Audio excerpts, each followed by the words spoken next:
Hello everyone, welcome to Generating Ideas, figuring out what to write about. Now, generating ideas. This is the first step in what we call the writing process. We addressed the writing process in another video. You can check that out. Now, the first step in creating a piece of writing is to figure out two things: what you know about your topic and what you need to know about your topic. To do this, writers generate ideas. They take as much information as they can on their topic and they put it down on the page. I want you to think of these as the raw materials for writing. Just like when people use metal and plastic to make physical goods, writers use ideas to make pieces of writing. Or people who cook use raw materials and ingredients. It's the same idea. So, overall tips for generating ideas. First, you want to find a method that works for you. We're going to be discussing a few different ways of generating ideas, but you have to have one that feels comfortable and effective for you. More is better, at least at this stage of the process. Early on, the more raw materials you have, the more ideas that make their way onto the page, the more you'll have to work with as your piece of writing begins to take shape. And here, you want to avoid self-censorship. Write everything that comes to mind. You can always throw out irrelevant ideas later. So, find the method that works for you. More is better, and avoid self-censorship. Methods of generating ideas. Ideas without filters. Free writing is our first method that we're going to talk about. Writing for a set amount of time without interruption on a specific subject. Brainstorming. It's very good for groups. You list ideas on a board and build off each other. Questioning. Very similar to brainstorming, but everything is a question. So you list all the questions you can think of on your topic, and as a second step, you start to answer them. Branching. This is really good for visual learners and visual thinkers. You start with an idea in a circle, and you place related ideas on lines surrounding it, and then create branches based on each sub-idea. We'll focus on this later. And looping. This is a tool for narrowing your ideas. It can be used with any method. You focus on one idea you came up with in the original exercise, and then you repeat the exercise on a new idea. So you might have two free writes, one on the second one on a narrower idea than the first. So let's talk about free writing first. Free writing is writing for a set amount of time without interruption on a specific subject, without censoring or stopping. One single rule: don't stop even if you get off topic. Part of the trick to free writing is to let your mind go, and even if it goes down tangents or develops other ideas, some of which might surprise you. Go with the flow. Embrace the weird things that come out of your head. Don't worry about correct language or even sentence structure. Just write. Write phrases, write sentences, write words. Anything that comes to mind, just get it down onto the page. So here's an example. Well, free writes are yours and your private process. You don't have to show them to anyone else unless you want their input. So free writes are a good artifact to have because they often help you develop better ideas in the second step, in another step. So don't think you have to ever show anybody these. This is not something that could be turned into a teacher. So this is your private process. So here we go. First, we're going to select our topic. Then we'll have a new document on our computer or a fresh page in our notebook. I tend to write mine in a notebook page, but if you're comfortable typing, that works too. Set a timer for a manageable period of time. Usually 5 to 10 minutes is a good starting point. When the timer starts, write down everything you could think of that's related to that topic. And you don't stop until the timer goes off. So once you've finished, you look at the free write and underline and highlight what you see as most relevant and important for your particular writing task. This is something you can build next steps on. So here's a sample free write. And I'm going to let it run for a minute or two.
All right.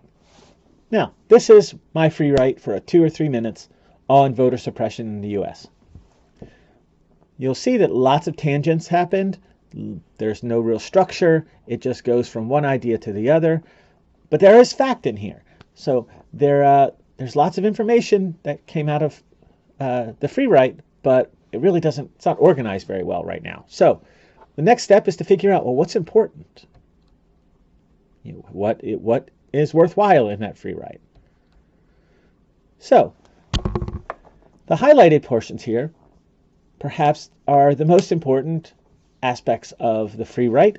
They highlight facts, stuff to be investigated, perhaps stuff that we might need to research, facts we have to check, big ideas, perhaps something that might eventually be a thesis statement. So free writes are just one step that we can take. If we're going to try to develop this into something more, maybe we start to try to organize and then draft later on. Again, we cover the writing process in another video, but so this is just for generating ideas. Now, brainstorming is another key way of generating ideas, and it's very common, especially in classes and in groups. It's similar to free writing in the same kind of principles apply, but phrases and words, it's less focused on actually writing in paragraphs. It's more listing, throwing information out. We're going to list as many ideas and phrases as possible to our topic in a piece of paper or in a computer document. The more is better. Try your best not to censor yourself. And it's very effective when working with groups. More people equals more ideas. And people can often build off of what they see. One of your colleagues or friends might have an idea. You might have another idea that's related to that. That helps the overall brainstorms when you have more than one person. So here's a simple brainstorm.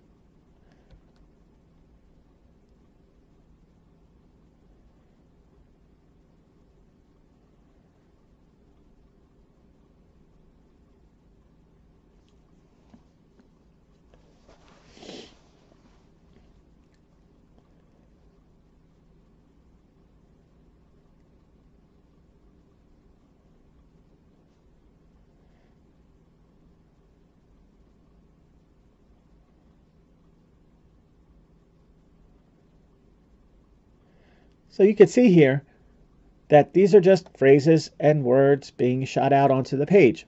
It's a little less structured and a little less paragraph-like than the free write.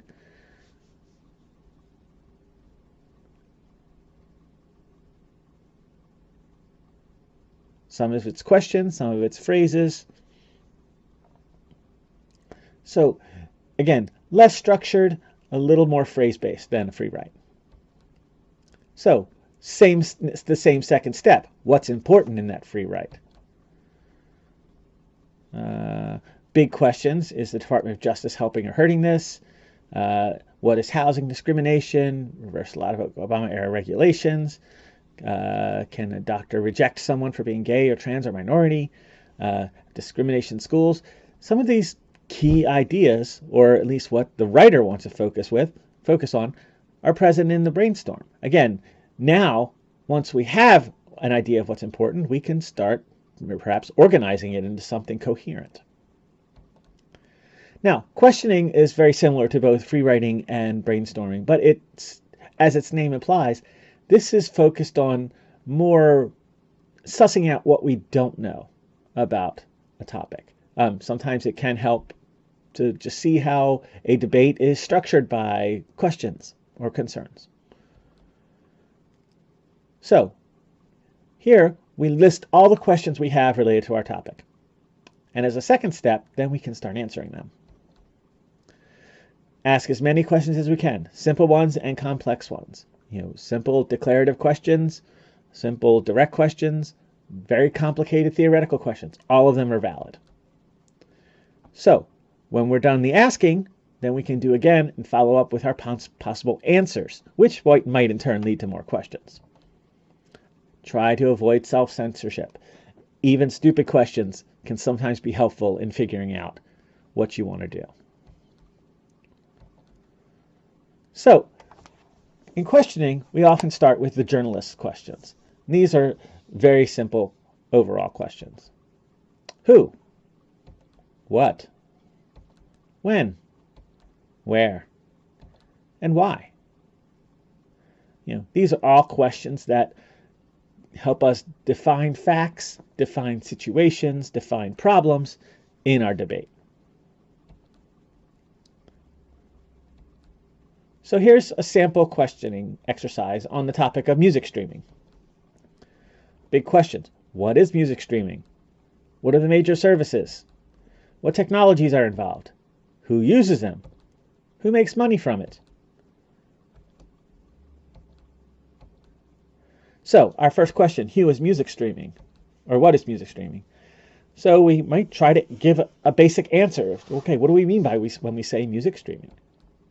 What are the major services that do it? Okay, we would list and brainstorm all the services that are music streaming services. What technologies? Data transfer, storage, portability, mobile. I would say compression. Who uses it? Who makes money?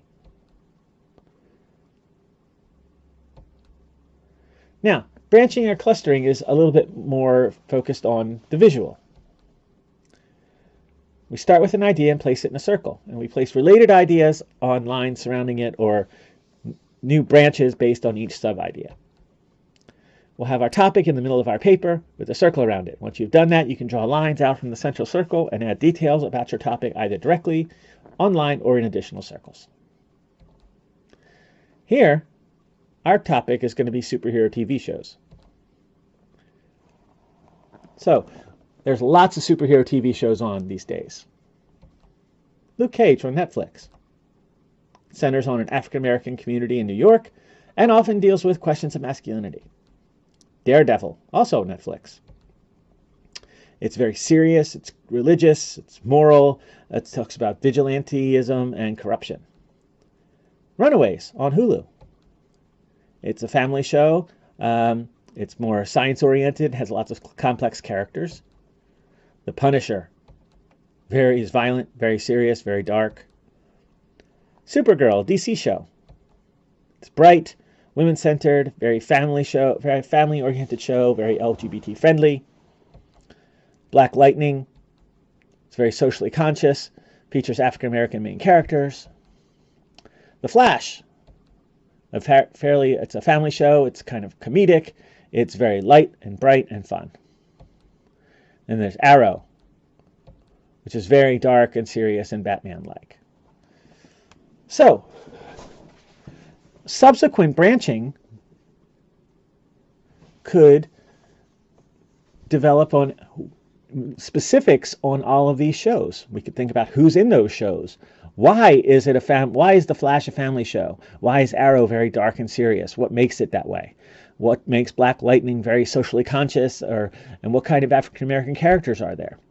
So all of these things could be branched out even further. So this is a very helpful diagram for a lot of people who tend to think of things in visual terms. Now, looping. This is kind of an overall helpful method that works with lots of other methods. And it's a tool for narrowing your ideas. You focus on one idea that you came up with in an original exercise and then repeat the exercise on a new idea. This is helpful in generating more specific ideas.